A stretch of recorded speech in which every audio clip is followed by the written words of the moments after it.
Menabung emas bukanlah hal yang sulit selama kita memiliki kemauan, karena saat ini kita tidak perlu menunggu memiliki dana yang besar untuk bisa menabung emas batangan. Tapi sebelum mulai menabung emas, ada beberapa hal mendasar yang perlu kita pahami. Dan agar tidak kecewa maupun merugi, hindari melakukan kesalahan ini. Yang pertama, menabung emas tapi tidak memiliki dana darurat. Sesuai namanya, dana darurat adalah dana yang disiapkan untuk kondisi darurat seperti terkena PHK, sakit, kendaraan rusak, terkena bencana alam, dan lain sebagainya. Idealnya, dana darurat yang harus kita siapkan adalah minimal 6 kali pengeluaran bulanan kita. Meskipun emas sebenarnya bisa dijadikan dana darurat karena memiliki likuiditas yang tinggi atau mudah dicairkan, tapi alangkah lebih baik jika kita membagi dana darurat menjadi dua, sebagian berupa uang tunai dan sebagian lagi berupa tabungan emas. Karena bagaimanapun juga, emas cocok untuk disimpan dalam jangka panjang. Jadi, jika sewaktu-waktu dana darurat dibutuhkan dalam jangka pendek, bisa memanfaatkan uang cash.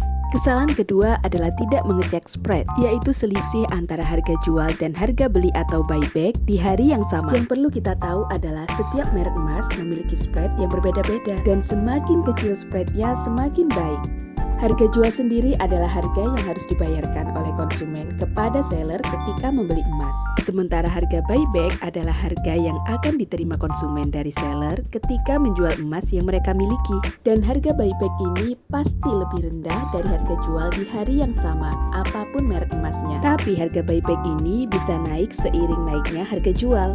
Dan semakin kecil spread atau selisih antara harga jual dan harga buyback, artinya semakin singkat masa simpan yang diperlukan, hingga harga buybacknya bisa melebihi harga saat kita membeli emas tersebut. Untuk mini gold pecahan 1 gram sendiri, spreadnya hanya 6,9%, tergolong kecil untuk ukuran spread emas batangan. Kesalahan berikutnya adalah terus-menerus menunggu harga turun. Seperti yang kita tahu, harga emas jangka pendek memang fluktuatif. Tapi mau sampai kapan terus menunggu?